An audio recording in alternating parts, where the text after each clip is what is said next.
Kinamatisang alumahan. Masarap ang kinamatisang alumahan, lalo't sariwa ang isda. Tanghalian ni Lola. Kasi ang tinik para sa mga pusa. Pag walang tinik, kawawa ang pusa. Wala silang ulam.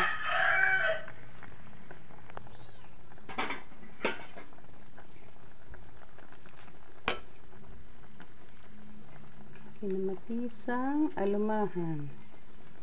Isdang alumahan. Yan.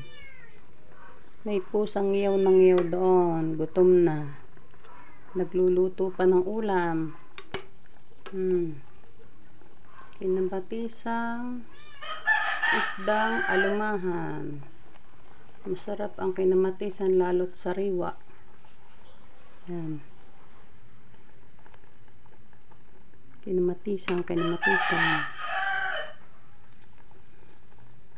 Lutong probinsya. Okay.